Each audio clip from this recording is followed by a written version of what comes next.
जब आप दुनिया की चकाचौंध देख रहे हो और अचानक आपकी आंखों की रोशनी चली जाए तो आपकी सिर्फ आंखों की रोशनी नहीं चल जाती, पूरी दुनिया ही अंधेरी हो जाती है। आपको लगता है कि सब कुछ खत्म हो गया, होप खत्म हो गई, सेल्फ रिस्पेक्ट चली गई, कॉन्फिडेंस चला गया और हर दूसरे मिनट लगता है कि अब क्या होगा। आप चल नहीं पाते, आप देख नहीं पाते, हम सोच भी नहीं सकते कि जिनको देखना था, जो देख रहे थे, कल तक देख रहे थे, वो आज नहीं देख पा रहे, उनकी ज़िंदगी में क्या कुछ कैसा चल रहा है। ऐसे में होप होते हैं वो डॉक्टर्स जो उनकी आंखों की रोशनी के लिए काम करते हैं। हमने आज अपने स्टूडियो में बुलाया है ऐसे ही मसीहा को जिसने अनगिनत केसेस किए हैं और अनगिनत लोगों को आंखों की रोशनी दी है। उन लोगों को आंखों की रोशनी दी है जिन पे पूरे दुनिया के डॉक्टर्स ने हाथ खड़े कर दिए और कहा कि ये नहीं हो सकता। और अमेरिका से एक डॉक्टर आता है और वो कहता है कि आप हमारा इंतज़ार कर रहे हैं, आपके देश में एक ऐसा डॉक्टर है जो आपकी आंखों की रोशनी लौटा सकता है। और फिर उसकी खोज शुरू होती है।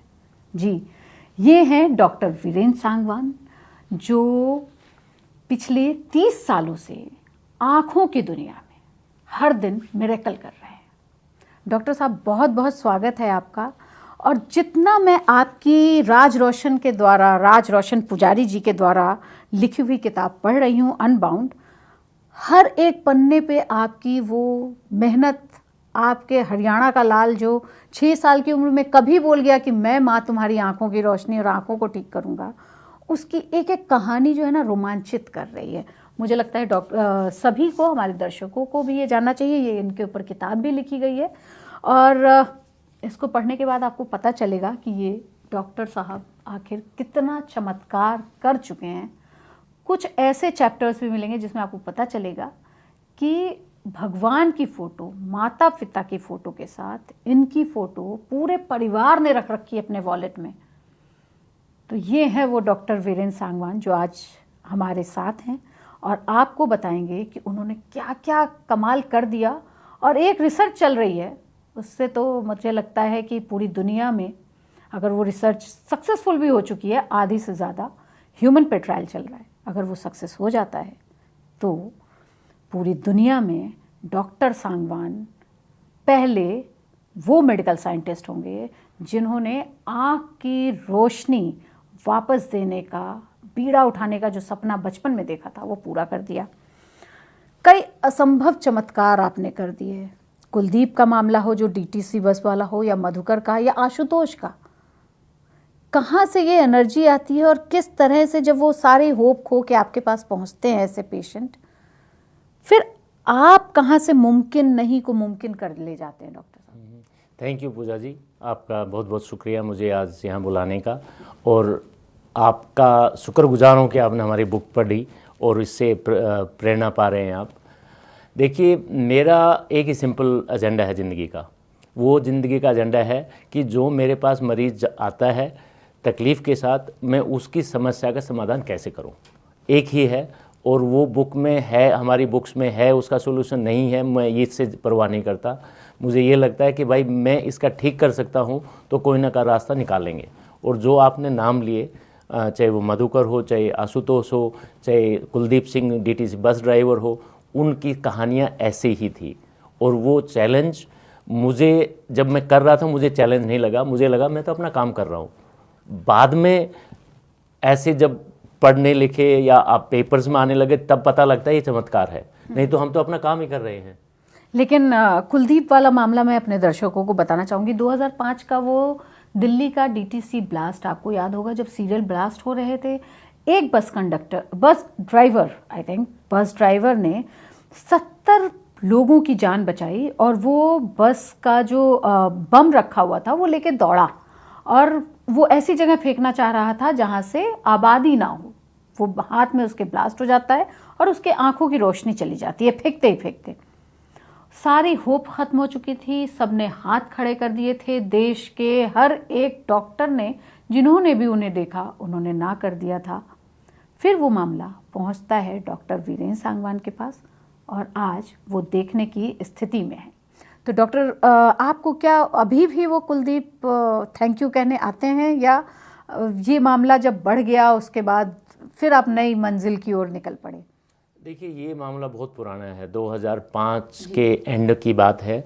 और कुलदीप का क्या हो गया था, बम ब्लास्ट की वजह से दोनों आंख चली गई थी। एक आंख तो जल के झुलस गई थी और दूसरी में थोड़ी बहुत किरण की आशा थी। तो हमने क्या किया, उस टाइम एक बहुत ही इंटरेस्टिंग टेक्नोलॉजी पे काम कर रहे थे और पेशेंट्स में लगा रहे थे। और दुनिया में हम ऐसे 1 या 2 सेंटर थे जो ऐसा काम कर रहे थे। स्टेम सेल्स आप एक आंख से छोटा सा टुकड़ा लेते हैं और वो लैब में बड़ा करके वापस ट्रांसप्लांट करते हैं। बट कुलदीप की आंख में दोनों में ही ऐसा कुछ एरिया नहीं था कि कहाँ से लें, क्योंकि दोनों डैमेज थी।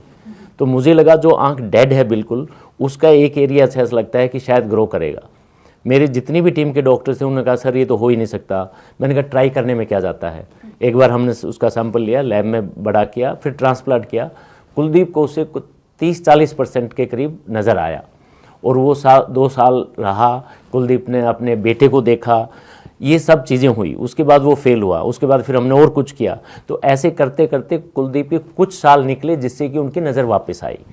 तो मुझे लगता है कि आप अगर रास्ता ढूंढते रहेंगे तो भगवान आपको कोई ना कोई रास्ता दिखाता रहता है। लेकिन स्टेम सेल थेरेपी की बात करें, फ्लाइंग आई हॉस्पिटल की बात करें और बॉस्टन के प्रो थेरेपी की है ना, वो एक आप थेरेपी यूज़ कर रहे हैं जो कि मुझे लगता है कि बहुत गिने चुने लोग। और एक और मैं पढ़ रही थी कि फादर की आंख से आपने टिश्यूज़ लिए और अपने बेटे की आंख में डाला। मुझे लगता है कि ये बिल्कुल मिरेकल है। दूसरी जगहों पे हमने बहुत पढ़ा, हार्ट के मामले में पढ़ रहे हैं आप, ब्लड ट्रांसफ्यूज़न में आप पढ़ रहे हैं, लेकिन आँखों के मामले में ये हो रहा है, ये मैंने इस किताब से ही जाना। और इस तरह से आँखों पे भी इतनी सारी चीज़ें हो रही हैं, जबकि हम लोग बहुत ही इस पॉल्यूशन वाले समय में आँखों को मल देते हैं, आँखों के उतनी केयर नहीं करते जितनी हमें करनी चाहिए। तो जब ये कुलदीप आपके पास पहुंचे थे तो वो किस कंडीशन में थे? और एक और मामला मुझे याद आ रहा है मधुकर का, जो गुजरात से थे और जिनकी आंखें तेजाब से जल गई थी। वो क्या मामला था, वो हमारे दर्शकों को बताएं, क्योंकि जिनके पास अभी होप नहीं है, जो आपको अभी तक जो नहीं पहुंच पा रहे हैं आप तक, वो समझ पाएंगे आपके बारे में। बताता हूँ। देखिए, कुलदीप की तो मैंने बताया आपको। मधुकर जो है वो गुजरात से आते हैं, महाराष्ट्र और गुजरात बॉर्डर से आते हैं। और वो एक बेचारे बहुत छोटा सा बिजनेस कर रहे थे, जो ये लेडीज़ की ड्रेस होती है, चुन्नी होती है, उसको रंगने का काम तेजाब से करते हैं। तो उसकी छोटी फैक्ट्री, उसमें उसका एक्सीडेंट हुआ और दोनों आंखें जल गई। वो बात है उनकी 98-99। और उसी टाइम मैं अमेरिका से वापस आया था पढ़ के, हार्वर्ड मेडिकल स्कूल से पढ़ के रिसर्च करके वापस आया था। और उस टाइम पे जब मैंने उसको देखा मधुकर को, तो उम्मीद ज़्यादा नहीं लगी। एक आंख थी जिसमें मैंने उनकी माता और पिता से दोनों से टिश्यू लिया, स्टेम सेल लिया। और ये वहीं से सीखा हमने कि देखो किडनी ट्रांसप्लांट हो सकता है लाइफ रिलेटेड से, लीवर हो सकता है, तो आँख क्यों नहीं हो सकती है। तो हमने वो लिया और उनको दवाइयाँ दी और उससे वो ऑपरेशंस कामयाब हुए, कुछ साल चले। तो ऐसे ऐसे करते करते मधुकर का ज़िंदगी ठीक चलने लग गया, बच्चे बड़े हो गए। और एक आँख जो मैंने 98 में डिक्लेयर किया था कि भाई इसमें कुछ नहीं हो सकता है, जब हमारी उनकी जो लेफ़्ट आई थी वो ख़राब हो गई completely after 15 years despite all surgeries. तो मधुकर ने मुझे कहा, और ये मैं बहुत सीखता हूँ अपने पेशेंट से। मधुकर ने कहा कि सर आप इस आँख में कुछ करो अब। मैंने कहा मधुकर इसमें तो कुछ हो ही नहीं सकता, रिस्क है। कहते सर रिस्क क्या होता है? मैंने कहा रिस्क का मतलब ये है कि हम ऑपरेशन करें और वो फेल हो जाए और आपकी आंख बिल्कुल ख़त्म हो। कहते सर आंख तो ख़त्म ही है ना, मेरे को तो दिखता ही नहीं है। फिर मुझे लगा भाई ये आदमी समझता है। तो मैंने उसके आंख में बोस्टन केराटोप्रोस्थेसिस किया 2014 में, 2015 में। और मेरे आश्चर्यजनक, मेरी आशा के विपरीत उनका रिजल्ट बहुत अच्छा आया और जो अभी भी चल रहा है। तब उन्होंने मेरे को एक बात कहा था कि सर देखो अब ये आंख बचे ना बचे, मेरा घर बन गया, मेरे बच्चे बड़े हो गए, मैं अब अंधा भी रहूं तो मुझे फ़र्क नहीं पड़ता। तो मुझे ऐसे लगता है कि आप अगर अपने पेशेंट्स के साथ जुड़ते हैं, वो भी आपको बहुत हिम्मत भी देते हैं और आपको सिखाते भी हैं।